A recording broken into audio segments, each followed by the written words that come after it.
Non, je reste sur le postulat de départ et je suis parfaitement en symbiose avec le professeur Onangui.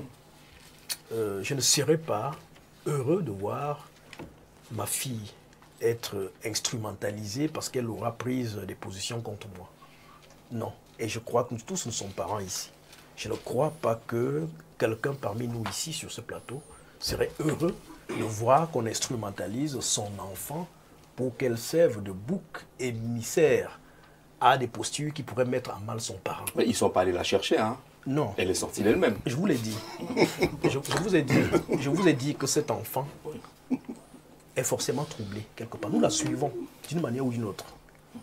Jean-Jacques Zé, je crois, nous sommes amis sous une autre vie. Vous avez des enfants à l'étranger. Il ne me semble pas que le même amour que vous auriez pu accorder à vos enfants étant ici, ils l'ont étant là-bas. Et vous imaginez très bien que dans l'environnement où ils se retrouvent, c'est un environnement forcément où ils doivent s'autonomiser par plusieurs mécanismes. Et c'est déjà en soi une grosse entrave qui empêche déjà que son éducation soit complète. Ce que je veux dire, et qui reste vraiment mon principal postulat, c'est que je n'accepterai pas qu'aux fins de combat politique et même politicien, qu'on aille s'agripper, lorgner des positions d'une jeune dame qui n'a rien demandé, qui utilise le seul exutoire qu'elle a, les réseaux sociaux. Regardez tout ce qui se passe dans les réseaux sociaux chez nous. C'est devenu un exutoire où on règle des comptes systématiquement aux gens qui ne chantent pas des louanges telles que vous le vouliez. Je ne vais pas citer ceux qui se livrent et d'où ces gens sont affiliés politiquement. On les connaît. Parce que j'en suis la preuve des abjections que ces gens font sur les réseaux sociaux. Et donc, quand je le dis, je sais de quoi je parle. Et donc, voir, et je suis d'accord avec le professeur Ona, voir que ces gens reviennent aujourd'hui, eux, qui ont voué au gémeaux, cette jeune dame-là, en la traitant de tous les noms d'oiseaux, revenir la célébrer aujourd'hui parce qu'ils s'agrippent sur un propos qu'elle aurait lâché et en nous demandant de s'en inspirer pour créer le changement qu'ils veulent, j'ai dit c'est indécent. D'accord. Alors, sur la question, je sais que Libby Lobé n'a pas beaucoup de faveur au niveau des internautes. Hein, on dit que si c'était la fille de quelqu'un d'autre qu'on imagine, vous n'aurez pas tenu les mêmes positions. Mais la banalisation ambiante qu'on observe, la présidence n'a pas réagi. Ça veut dire qu'on Brendabi peut parler ou pas, ça ne les intéresse pas. On n'a même pas dit que c'était l'intelligence artificielle, on n'a même pas dit que c'était un deepfake. On laisse le monde se poursuivre parce que son opinion à Brendabi ne compte pas. Regardez à tous ces déviants. Regardez ce morceau choisi parce que précisément je savais que cette question-là allait arriver. Le débat que nous allons avoir, ils vont considérer que c'est exactement ce qu'ils veulent. Ils veulent qu'on épilogue sur la vie familiale du président. Ils font comme si le président est le seul qui va aux élections. On a épilogué sur la vie des enfants de quel autre candidat? On ira aux élections législatives et municipales en 2026. Des gens seront candidats à la députation aux élections législatives municipales. Qui cherche? Quel est le journaliste qui a cherché? Qui cherche? Est-ce qu'ils acceptent même les candidats qu'on fasse des reportages? Moi, je me suis déjà ouvert à plus de 5 reportages qu'on fait chez moi, dans mon atelier, avec mes enfants. Demandez à vos collègues de la presse.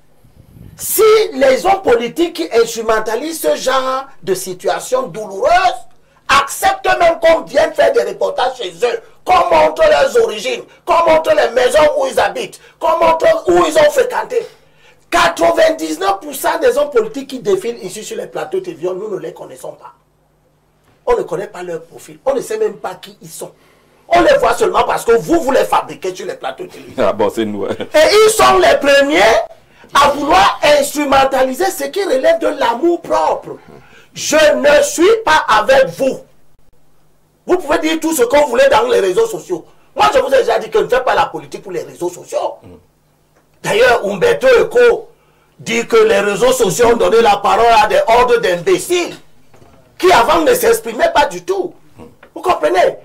Cette fille ou cette dame a dit ce qu'elle a dit pour des raisons qui lui sont propres. Elle n'est pas un acteur politique. Si cette dame était dans le parti, les mêmes diraient que le président met ses enfants dans le parti. Vous savez, j'ai fréquenté beaucoup de pays. Vous n'êtes pas d'accord avec Blaireau qui pense que... Non, je ne suis... Blaireau fait exactement ce que ces gens veulent. C'est de mettre la vie privée, c'est de mettre, ce n'est pas le rôle des ministres de la République de s'assurer que les enfants du président étudient. Il y a un organe qui s'en assure. Je ne sais pas. Oui, tu devrais. Je ne sais pas. Peut-être même que ce que tu dis a une pertinence, à titre d'avertissement à tous ceux qui viendront faire des enfants au palais. Parce que ça veut donc dire qu'en arrivant au palais, vous devez déjà avoir fini de régler vos problèmes de famille. Or, vous avez des candidats dont probablement vous n'êtes pas si éloignés, qui sont en train de faire les enfants, qui vont venir les élever au palais. Ils risquent donc d'avoir la même situation parce que les charges de l'État seront si importantes qu'ils ne pourront pas. Ils vont peut-être te prendre pour que toi tu viennes t'occuper chaque soir de la répétition des enfants. Eh bien, mon cher ami... Un morceau choisi. On va sortir par là. Ça... Le Paul dit dans 1 Corinthiens chapitre 10, verset 23, toutes choses sont permises, mais toutes choses ne sont pas avantageuses. Toutes choses sont permises, mais toutes choses ne bâtissent pas. N'ayez pas l'impression que nous pouvons utiliser toutes sortes de discours pour gagner les élections. C'est faux. Ça ne marche pas. Ça fait 17 fois que nous échouons les élections parce que nous laissons que l'opposition soit dominée par des gens qui n'ont pas de combats politiques, qui ont des combats de personnes, des combats de frustration. Moi, je ne suis pas dans l'opposition parce que je suis frustré. L'État du Cameroun m'a tout donné. Depuis le jardin d'enfants. Oui. Vous parlez comme le DIRCAP du PAN. Oui, je ne sais pas. Mais moi, je te dis que mon père est sorti de l'école camerounaise d'administration en 63. Je suis entré au jardin d'enfants des chemins de fer. On me transportait tous les jours. On m'a donné les cadeaux de Noël jusqu'à l'âge de quoi, 16 ans ou 17 ans.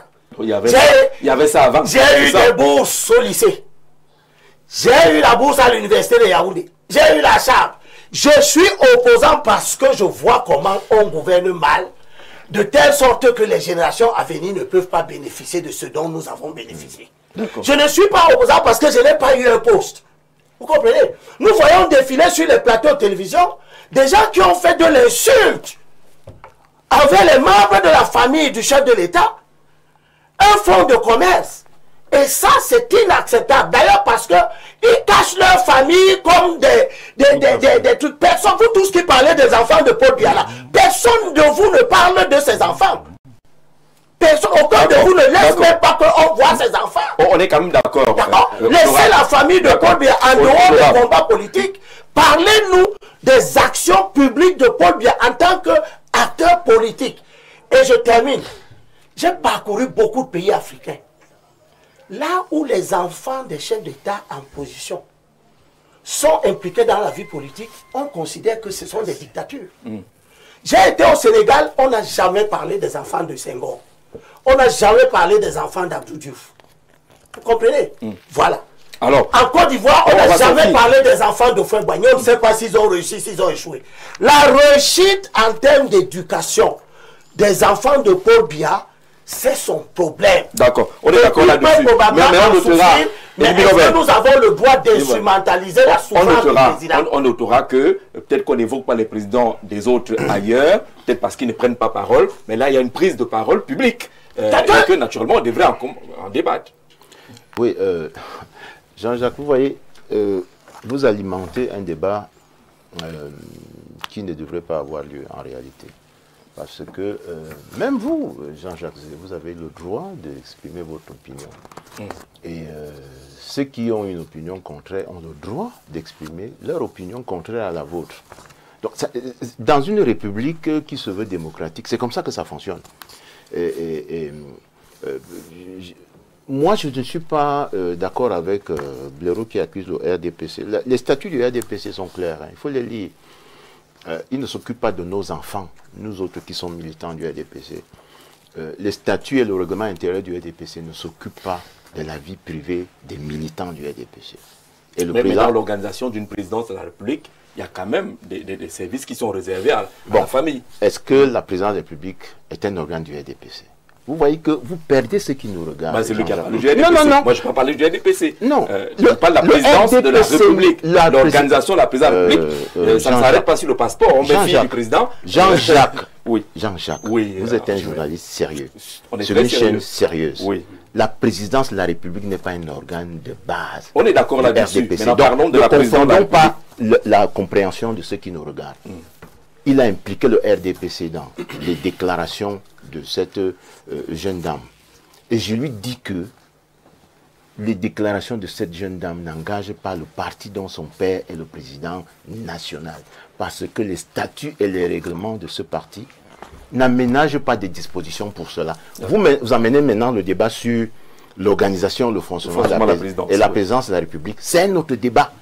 À ce moment-là, donc, vous nous amenez à parler des institutions et autres, de l'organisation de la présidence de la République. Les affaires réservées. Des affaires réservées. Oui. Et je dis une fois de plus que même à ce niveau, ça n'entre pas dans les fiches du RDPC. À la veille de l'élection présidentielle. Et j'ai essayé de vous ouvrir les yeux sur ce que fait le RDPC au quotidien depuis que la liste des candidats à l'élection présidentielle du 12 octobre est sortie. Ce que fait le RDPC au quotidien, c'est de mobiliser les soutiens du président, Paul Biya, qui est candidat à cette élection. Donc, ne m'entraînez pas vers un débat qui ne va pas intéresser, qui ne sera pas intéressant pour ceux qui nous regardent, d'abord. Mais il le trouve intéressant dans tous les cas. Oui, il le trouve intéressant. Il le trouve intéressant parce que c'est vous qui l'avez amené sur cette table. Je vous assure que si on devait s'occuper de ce que les enfants de Somba Bongono font, de ce que les enfants de Jean-Jacques Zé font, de ce que les enfants de David Eboutou. Mais quand vous êtes un homme public, on regarde ce que vos enfants font. Mais il y a la responsabilité derrière la liberté d'opinion, Jean-Jacques. C'est ce qu'il faut dire à ceux qui nous regardent. C'est-à-dire que quand vous êtes un enfant majeur, vous êtes citoyen, vous avez le droit de voter, vous avez le droit de vous exprimer, vous avez le droit de dire des choses et d'en assumer la responsabilité qui en découle. Cette responsabilité ne doit pas incomber au parti de votre père, ou de votre mère, ou de votre géniteur, ou de votre tuteur. C'est ce que je suis en train de dire. Ça ne veut pas dire que je ne prends pas au sérieux ce que notre jeune compatriote a dit. Ça l'engage. J'ai dit que ce n'est pas l'opinion partagée au sein du RDPC. L'opinion partagée au sein du RDPC, c'est que le 12 octobre 2025, le président national du RDPC, son Excellence Paul Biya, candidat à cette élection, est le maximum de suffrage. Voilà, dans toutes les familles camerounaises. D'accord, on va sortir, professeur, sur ce sujet. On revient à toi en 30 secondes maintenant. On a 1 minute pour le professeur. Oui, je maintiens que cette affaire est essentiellement de l'ordre de l'indécence. Mais s'il fallait même y voir quelque chose, c'est bien le signe de quelque chose que les forces qui s'opposent à Paul Biya ont l'habitude de nier. Si la fille du président Paul Biya est en mesure d'exprimer une opinion contraire à celle de son père, c'est la marque de la vitalité de la démocratie. C'est la marque de ce que... Attendez, laissez, ce n'est pas ce que je dis. Ne me prêtez pas des propos, même si ça peut être une des implications. C'est la marque de ce que, contrairement à ce qu'il raconte, le Cameroun sous Paul Biya n'est pas sous une chape d'oppression où on impose à qui que ce soit de penser quoi que ce soit. On n'a pas meilleur exemple, en tout cas. Oui, Blair. Jean-Jacques, vous savez, l'histoire est une bonne chose. Aujourd'hui, on enlève tous les enfants des pontes du régime. Et vraiment, il ne faut jamais les mêler, jamais les mêler, jamais les mêler. Il y a eu une époque où on attaquait certains parce qu'ils étaient enfants de tels. Et on leur a dit qu'ils devaient laisser ces opinions parce que leurs parents avaient servi le régime. Non. Moi, je ne parle pas des opinions politiques de Brenda. Observez bien l'angle que j'ai choisi. Et les gens vous ont dit ici qu'ils ne se soucient pas de Brenda comme personne.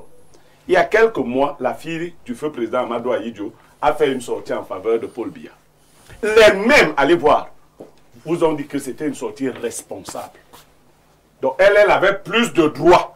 Si Brenda... Elle est déjà actrice politique. Hein? Non, si Brenda avait dit, pour ces gens-là, si Brenda avait dit voter Paul Biya, on serait dans une configuration différente. Hein. C'est-à-dire que les gens du RDPC seraient en train de dire que maintenant on a un... Tu n'es pas sûr, non? Laissez-moi, je ne vous ai pas demandé. Non, tu n'es pas sûr. Mais je dis ce que je pense, non? Tu dis que les gens du RDPC... Tu es là du RDPC. Non.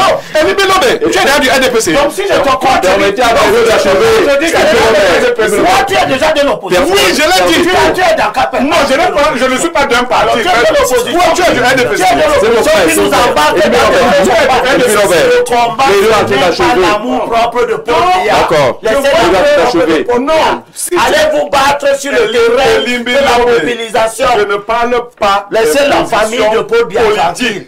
De Brenda. Je parle... Non, mais le débat est là parce qu'elle a pris une position politique. Le débat, si elle là, si on n'avait pas mis ça... Il avait une minute, il va chuter. Non, je ne te connais pas aussi des mamans. Tu peux me laisser passer sur une minute. Allez-y, on t'a même donné une minute, pourquoi? Je peux aussi me la donner. Ah bon, c'est vous qui modérez, parce que je sais que les gens qui modèrent n'aiment pas que... Les gens qui modèrent n'aiment pas que je parle. Je peux parler, répondre aux questions. Je peux parler, merci celui qui modère. Donc... Parce qu'il vous donne la parole. Pour dire... Il a dit que vous ne donnez pas la parole, ce ne serait pas merci. On va aussi parler de ton... Non, c'est Jean-Jacques qui donne la parole à Blériot. C'est Jean-Jacques, pas vous. Donc, moi, mon problème, et j'insiste là-dessus, on a une équipe, une famille, qui est un exemple en Afrique, la famille du président rwandais, Paul Kagame, qui a des enfants qui ont réussi, qui font la fierté d'abord de la famille et qui font la fierté du peuple rwandais. Si vous allez voir les postes qu'occupent ces enfants, non du fait du favoritisme, mais de la qualité de leur formation. Qu'est-ce que tu en sais? Ce que je sais, c'est que Elie Bilobe, tu prends des soins de bien élever tes enfants pour qu'on ne se moque pas de toi dehors. C'est ça que tu fais. C'est ça que j'essaie de faire. C'est ce que les gens auraient dû faire parce que Biya était occupé et qu'ils ont... Et je chute sur le point là. Je vous assure que quand ces gars se mettent ensemble, ils se gossent de Biya en disant on lui a fait ça dur. C'est là où vous faites donc de l'instrumentalisation politique. Et quand le professeur Onangini tente de dire ce qu'il dit là, vous savez ce que vous voulez dire? Tout le monde dit ici que Biya n'a pas de cœur. Même si n'importe quoi arrive à ses enfants, tant que lui va passer à l'élection. Non, Biya a un cœur. Si ses enfants sont mal à l'aise, il sera... Ça me dérange. D'accord, on va poursuivre. Mais est-ce qu'il nous appartient d'instrumentaliser ce malaise? C'est ça le débat. Merci, on avance. On avance. On va aussi dire demain que le président, sa femme ne lui donne pas à manger 3 fois par jour. Il y a un malaise, il ne peut pas bien tenir sa femme. Il faut qu'il quitte la présidence parce que sa femme ne lui donne pas à manger. Tu sais, je termine. Tous ces gens, tous ces mauvais opposants, il n'y a pas un seul qui les contrarie et qu'ils ne caricaturent pas. D'accord? Voilà. Ils ont pris, comment il s'appelle, le secrétaire général adjoint de du RDPC, pour la Grégoire. Ils le fabriquent avec un panneau, une pancarte, même moi j'ai été victime de ça. Où il dit de ne pas voter pour Biya. Bon, ce type de comportement, cette dérive-là, les autres utilisent l'intelligence artificielle pour envoyer les fusées au ciel. C'est pour information. Vous utilisez l'intelligence artificielle pour faire des intrigues. Avançons dans l'émission pour information. Brenda Biya vient de publier une nouvelle vidéo, là où elle reconnaît qu'elle a dérapé. Et elle présente justement ses excuses relativement à ce dérapage-là. La vidéo est toute nouvelle, il y a juste quelques secondes. Voilà, commentaire.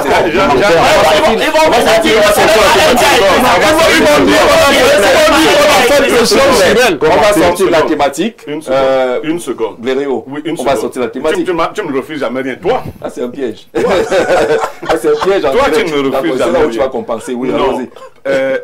Jean-Jacques, je continue de dire qu'on n'essaye pas de jouer sur la bipolarité de cet enfant. Ce qui m'importe, moi, c'est pas ce qu'elle dit ou ne dit pas.